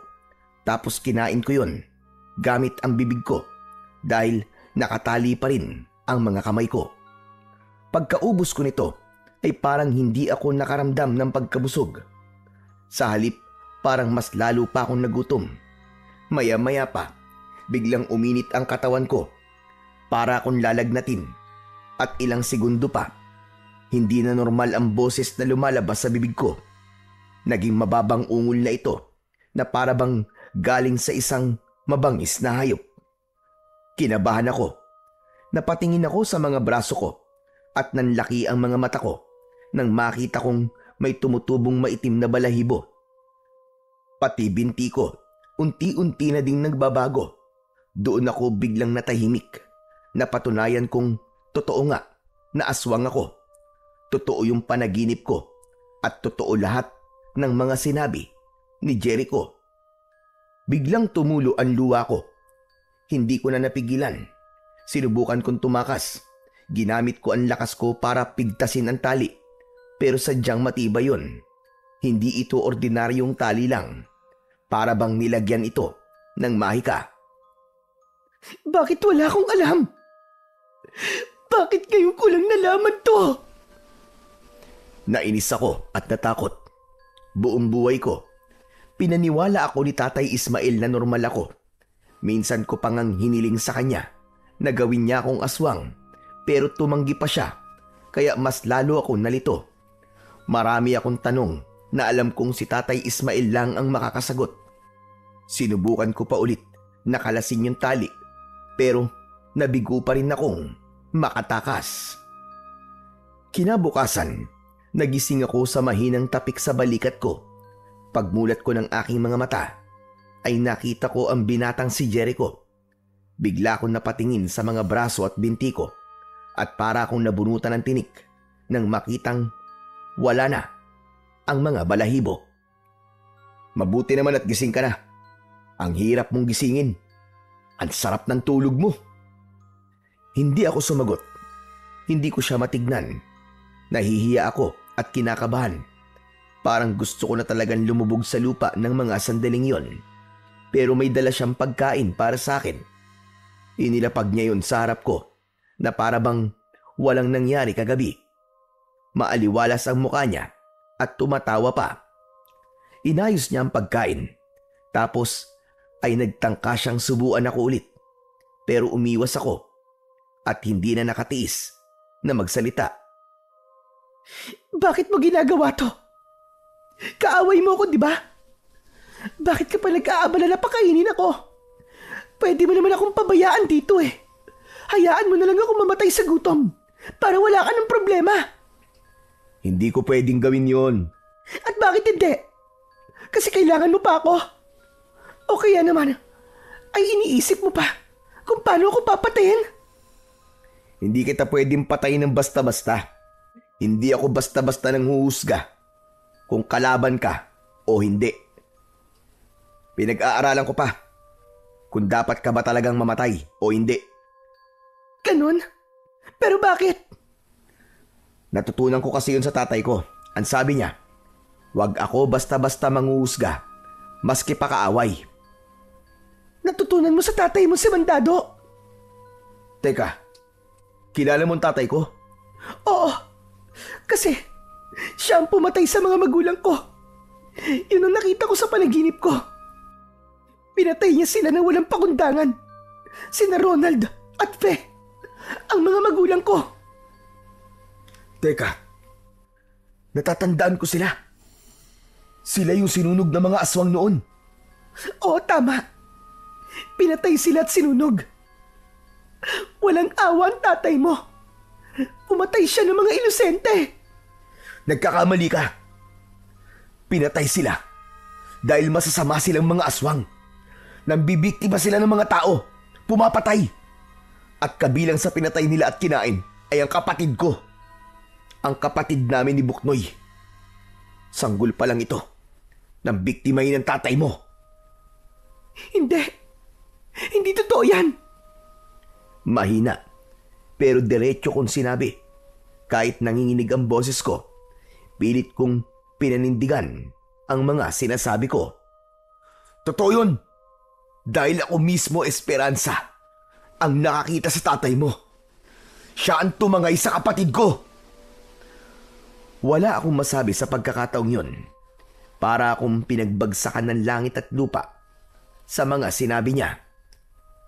Hindi mo alam kung gaano kasakit ang nangyaring yun. Nang mawala ang kapatid ko. Nalungkot ng gusto ang nanay ko. Alam mo bang nagpakamatay siya ng dahil doon? Hindi ko alam. Wala akong alam. Ang alam ko lang ay yung ipinakita sa akin ng panaginip ko na pinatay sila sa harap ko at saka sinunog. Hindi ko alam na masama pala talaga sila kaya sila pinatay. Nakita ko silang naging aswang. Pero may nakapagsabi kasi sa akin na hindi lahat ng mga napanaginipan ko ay totoo. Ang sabi niya, wala daw kasalanan ng mga magulang ko. Na pinagbintangan lang daw sila. Hindi ko alam na ganun na nangyari.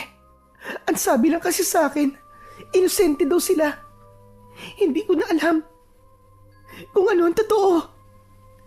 Hindi ko na napigilan ang sarili ko na mapahagulgol. Mabigat na mabigat ang loob ko. Napayuko si Jericho. Hindi ko alam kung galit siya o nalilito na rin. Mabuti papatayin mo na din ako. Masama akong aswang, Jericho. Masama din akong aswang katulad ng mga magulang ko. Tumigil ka. Hindi kita papatayin. Ano ba tingin mo sa akin, isang hayop? Na basta nalang papatay? Napatitig ako sa kanya. Hindi ko alam na kaya din pala ng isang tao na di mangusga kahit nagdudumilat na ang katotohanan na isa akong aswang. Maya-maya pa ay lumapit siya sa akin. Nagulat ako nang makita kong inaalis niya ang tali sa aking kamay. Pinapakawalan mo na ba ako? Oo, makakauwi ka na. Pero may isang kondisyon. Wag ka nang babalik dito sa baryo Kapag nakita pa kitang gumagala dito, hindi na ako magdadalawang isip na saktan ka. Kailangan ko kasing protekta ng mga tao rito Yung kasi ang habili ng tatay ko bago siya mamatay. Napayuko ako. Hindi ko alam kung dapat ba akong matuwa, mahiya o mas matakot. Hindi mo ako kilala, Jericho. Hindi mo alam kung ano pa ang pwede kong gawin. Wala akong pakialam dahil di naman ako takot sa'yo Sige na, umalis ka na. Binuksan niya ang pintuan at tumayo sa may gilid na para bang hinihintay na lumabas ako. Nung una ay nag-aalangan ako pero sa bandang huli, pinili kong lumakad palabas. Tahimik akong naglakad mag-isa papunta sa baryo. At nang makarating ako doon ay sumakay na ako ng tricycle na maghahatid naman sa akin sa sakayan pauwi naman sa bahay. Samantala, nang makarating ako sa bahay namin, pagbukas ko ng pinto ay nakita ko si tatay na nasa sala. Nagulat pa ito nang makita ko. Agad siyang lumapit sa akin at niyakap ako. Anak, saan ka ba nanggaling? Bakit hindi ka umuwi kagabi? Ano nangyari sa'yo? Hindi ko siya sinagot. Bumitaw siya sa pagkakayakap at tinignan ako. Nagtaka siya sa aking biglang pananahimik. Tay, itigil na natin to. Bigla siyang natigilan. Halatang nagulat siya sa sinabi ko. Alam ko na po ang totoo, Tay. Totoong aswang ang mga magulang ko. May nagawa silang mali, kaya sila pinatay. Ano? Paano mo naman nasasabi yan? Natagpuan mo na ba si Dado? Hindi po. Pero nalaman ko pong patay na si Mandado. Wala na tayong dahilan para magiganti pa dahil matagal na siyang patay. Hindi, anak. Itutuloy pa rin natin ang pagsalakay. Lalo na ngayon. At wala nang magiging hadlang sa pagsakop namin sa baryo na yon. Pagsakop? Teka. Anong pagsakop? May plano kayong sakupin ng baryo? Tama ka nang narinig, Iya. Sasakupin namin ang baryo na yon. At lahat ng tao doon ay gagawin naming mga kauri natin. Hindi. Wala tayong usapang ganyan, Tay. Pero hindi na siya sumagot. Mabilis siyang tumalikod sa akin at lumabas ng bahay. At mula noon ay hindi na siya umuwi. Ilang araw ko din siyang hinintay hanggang isang gabi ay nakita kong bilog na bilog ang buwan. Naalala ko ang sinabi sa akin ni tatay. Nakabilugan ng buwan sila sa salakay sa baryo na yon. Bigla kong naisip na baka nga ituloy nila ang masamang balak nila sa baryo na yon. Agad akong naganda. Naisip kong kailangan kong pigilan ng tatay ko at iligtas siya sa kapamakan. Lalo na at hindi ko naman nasabi sa kanya na may natitira pang malakas at makapangyarihang albularyo sa baryo na yon.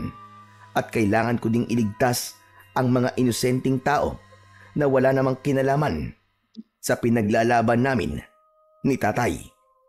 Ngunit nakakailang hakbang pa lang ako mula sa bahay namin papunta sa bakuran ay bigla akong nakaramdam ng pananakit ng katawan. Napasigaw ako habang pakiramdam ko ay pinupunit ang laman ko. Naglalagutukan ang mga buto ko. Maya-maya pa ay napansin kong tumubo na ang itim na balahibo sa mga braso at binti ko. Nang pakiramdaman ko ang loob ng aking bibig, ay alam ko na tinubuan na din ako ng mga pangil. Hindi! Kailangan ko makarating sa baryo na yon. Hindi pwedeng mangyari ang binabalak nila tatay. Mali yun! Maling-mali! Walang dapat na masaktan! Nagpatuloy ako sa paglalakad. Pero ilang sandali lang ay naramdaman ko ang matinding kirot sa ilalim ng aking kilikili. Parang may lumalabas doon na buto. Kasunod nito ay ang paglapad ng balat ko. Pagtingin ko, nakita kong tumutubo na nga ang malalaking pakpak sa ilalim nun. Sinubukan kong ikampay yun. Umangat ako pero halos mawalan ng balanse. Sinubukan ko muli. At nang makuha na ang tamang timpla, mabilis akong umangat at nakalipad. Mabilis kong tinunton ang direksyon papunta sa bahay nila Jericho. Dumapo ako sa bubong ng dahan-dahan. Pinakiramdaman ko kung naroon sila pero mukhang walang tao. Pagtingin ko sa plaza ay naroon silang lahat. Mukhang kapistahan at sama-samang nagsasaya. Malakas ang tugtugan at nag-iinuman sila. Hinanap ko si Jericho at nakita ko siya sa gitna ng bulwagan. Ilang minuto ko nagbasid. Naging 1 oras. Hanggang sa wakas, nakita ko siyang tumayo at nagtungo sa isang madilim na bahagi. Hindi ko na pinalagpas ang pagkakataong yun. Maingat akong tumungo dun. Saktong pagdating ko ay nakita kong nagtataas na siya ng siper ng kanyang pantalon. Sumulpot ako sa harap niya. Nanlaki ang mga mata niya. At napaatras, muntik nang mapasigaw. Jericho! Ako to si Esperanza! Huwag kang maingay! Nanlaki ang mga mata niya habang tinititigan ng anyo ko. Alam kong nakikita niya, maski madilim. Bakit ganyan ang itsura mo? Huwag na natin pag-usapan kung gaano kapangit ang itsura ko. Ang importante, mabalaan ko kayo. Mabalaan? Para saan? Sasalakayin kayo ng mga aswang ngayong gabi. Kailangan niyo maganda. Ano? Bakit? Gusto nila sakupin itong baryo. Teka sandali. Bakit mo sinasabi sa akin to? Kasi ayoko madamay kayo sa pagiganting gagawin ng tatay ko. Wala kayong kinalaman sa pagkamatay ng pamilya niya, tulad ng pagkamatay ng mga magulang ko. Si Buknoy, lalo na siya, bata pa siya. Hindi pwede to. Ilan sila? Hindi ko alam kung ilan sila. Walang sinabi sa akin ng tatay ko. Anak ng... Halos lahat ng mga tao dito lasing na. Gumawa ka ng paraan. Iligtas mo sila. Ngunit hindi pa man kami tapos na mag-usap, ay biglang narinig namin ang malakas na hiyawan sa plaza. Nagkatinginan kami ni Jericho. Mabilis siyang kumilos. Tumakbo siya kagad at ako naman ay sumunod sa kanya. Pagdating namin doon, nakita namin ang halos 10 aswang na umaatake sa mga tao. May mga tao ng sugatan at ang iba naman ay tumatakbo na palayo. Mga hayop kayo! Anong ginagawa niyo dito? Mabilis kong iginala ang aking mga mata at hinanap si Tatay Ismael. Nakita ko siya, mabilis na tumatakbo pasugod. Kagad ko siyang nilapitan. Tay! Tama na, pakiusap! Huwag mo akong pigilan! Galit na galit ang kanyang malahalimaw na muka. Hindi niya ako pinakinggan. Bagkus ay sumugod siya at iwinasiwas ang mahahaba niyang mga kuko. Tinamaan ako sa tagiliran. Habang nagkakagulo, nakita kong papalapit na si Jericho kay tatay. Nakaambaan sandata niya. Hindi alam ni tatay dahil nakatalikod siya. Ramdam kong papatay na talaga siya ni Jericho. Mabilis akong tumalon. Agad kong sinunggaban ang sandata ni Jericho bago pa niya ito maibaon sa katawan ng tatay ko. Wag! Wag ang tatay ko! Pakiusap! Ngunit katulad ni tatay, ay hindi rin siya nakinig sa akin. Pilit niyang iwinawaksi ang kamay ko at sa tindi ng pagkagusto kong iligtas si tatay, hindi ko inaasahan na mahihila ang kwintas niya, napigtas yun at tumilapon sa lupa. Pupulutin sana niya pero mabilis kong sinipa palayo. Nakikiusap ako! Wag ang tatay ko! Nakausapin ko siya na itigil na to! Huwag mo siyang saktan! Pasensya ka na, pero hindi kita mapagbibigyan. Ilang sandali pa ay may 3 aswang na biglang sumugod sa amin. Hinarap sila ni Jericho. Naging abala ito sa pakikipaglaban. Nawala sa isip ko si tatay. Ngunit ilang sandali ay nakita kong hawak na niya si Buknoy. Kuya! Kuya, tulungan mo ako! Biglang napalingon si Jericho nang marinig ang malakas na pag-iyak ni Buknoy. Halos manlaki ang mga mata ko nang makita kong iniumang ni tatay ang matatalas niyang mga kuko sa leeg ng bata. Papatayin ko ang batang ito! Wag! Wag ang kapatid ko! Pakiusap! Kapatid mo pala ang bubuit na ito, ha? Kuya, tulungan mo ako! Ayoko pa mamatay! Papatayin kita! Papatayin ko kayong lahat! Hindi ko papayagang mangyari yon! Walang iya ka! Tumahimik ka! Naaamoy ko sa batang ito ang dugo ni Dado. Papatayin ko ang anak niya tulad ng pagpatay niya sa mga anak ko! Tay, tama na! Huwag mong idamay ang bata! Isa ka pa! Bakit hindi mo sinabi sa akin to? Isa kang traidor! Alam mo ang gusto ko, hindi ba? Sinabi ko sa'yo na kailangan magdusa at mamatay ang lahat ng konektado sa pumatay sa pamilya ko. Pero walang kinalaman ng bata, tay! Kung gusto mo, ako na lang! Ako na lang ang patayin mo! Pero hindi niya ako pinakinggan. Lalong tumalim ang tingin niya. Parang wala nang natitirang konsensya sa mga mata niya. Hanggang sa dahan-dahan niya nang idiniin ang kanyang mga kuko sa leeg ni Buknoy. Kuya! Ate, tulungan niyo ako! Nakaramdam ako ng awa para kay Buknoy. Dahil doon ay bigla akong napatalon sa harap ni tatay. Sinunggaban ko agad ang mga braso niya at iniangat yon. Takbo, Buknoy! Takbo! Nakatakas ang bata sa kamay ni tatay Ismael. Hunghang! Pakialamero ka! Tama na, tay! Hindi sila kaaway! Huwag na tayo magiganti! Pero imbis na makinig, lalo siyang nagnitngit. Halos tumutulo na ang laway niya sa galit at doon ko nakita na hindi na siya ang tatay na nakilala ko. Bigla siyang nakawala sa pagkakahawak ko at nang mabitiwan ko siya, ako naman ang kanyang hinawakan at ibinalibag ako. Napahiga ako sa lupa. Nasugatan ako sa aking pagbagsak.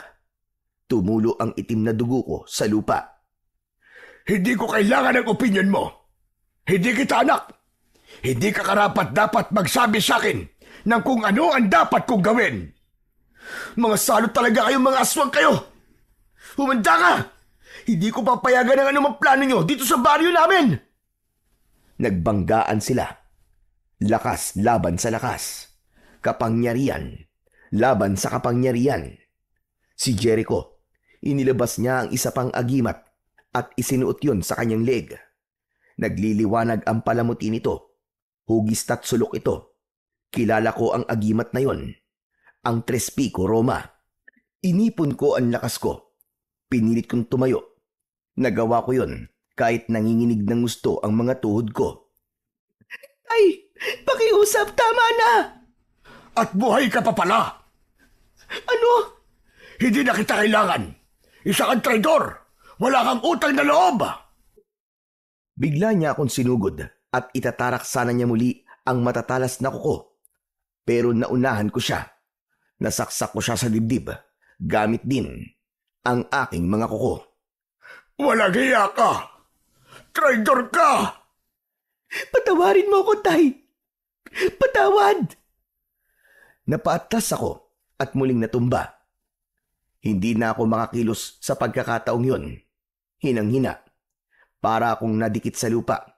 Masakit na masakit ang katawan ko at parang init na init ang pakiramdam ko. Ilang sandali pa, nakita kong bumalik na ang katawan ko sa pagiging tao. Samantala, nang makita ng ibang aswang na patay na si Tatay Ismael, ay nagkanya-kanya na sila ng takbuhan. Lumapit sa akin si Buknoy. Ate, ayos ka lang ba? Wag! Lumayo ka sa akin, Buknoy! Isa akong aswang! Oo ate, alam ko. Pero hindi ka masamang aswang. Lumapit na rin si Jericho. Hinawakan niya ang aking kamay. Salamat sa pagliligtas mo sa amin, Esperanza. Binuhat ako ni Jericho at sinabi niyang gagamutin niya sa bahay nila ang mga sugat ko. Pero pag-angat niya sa akin, biglang napasigaw si Buknoy. Kuya, nandito pa yung krus mo. Naigaan niya Ate Esperanza. Muli akong ibinaba ni Jericho. Pinaupo sa lupa at isinandal sa puno.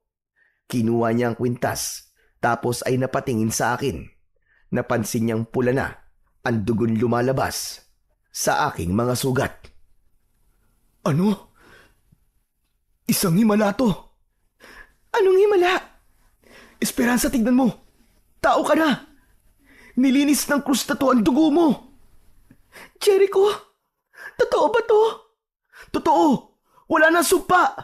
Tao ka na, Esperanza. Tao ka na. Niyakap ako bigla ni Buknoy. Ate, salamat at tao ka na.